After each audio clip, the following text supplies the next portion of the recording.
今年双十受疫情影响，侨委会表示，敢若1000多人回国观礼。也这回头摆开放500名民众参加大会，入场拢着挂嘴烟、放体温。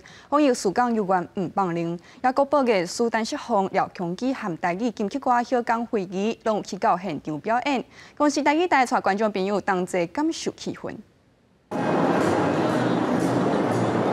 CH4怪运输直升机小耍第2年挂大8个中华民国国旗，和乌鹰直升机同齐飞过总统府。2020国庆大会正式开始。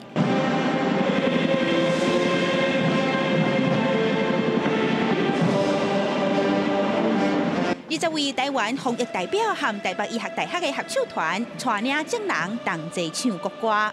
今年国庆大会主题“民主台湾，自信真行”。公司台语台嘛，在现场用全台语转播，是用咱的母语庆祝咱的国家生日快乐。防疫要做到暂时，除了爱挂嘴烟以外，还要接洗手，这是用石好米有机溶化所做出来的米，营造出放在个散文内面。皆具有防弹功能之外。 看到互人心惊胆吓，欢喜市公车演练，佮出动直升机伫咧凯达格兰大道飞架架，这也是有史以来头一摆。阿公啊，今仔日的表演真正唔够精彩呢。原来这就是咱台湾人的精神。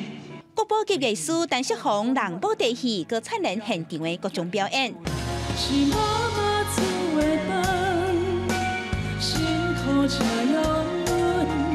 也有台语金曲歌后江惠琪和歌戏艺术廖庆基合唱团精彩演出。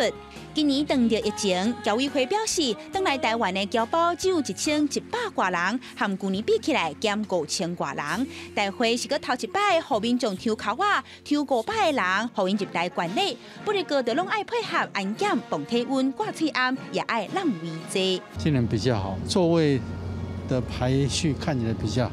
海外还是比较习惯看到很多红色的一个象征，就是喜气嘛。那我觉得现场比较没有，很好玩。你从哪一国回来？加拿大。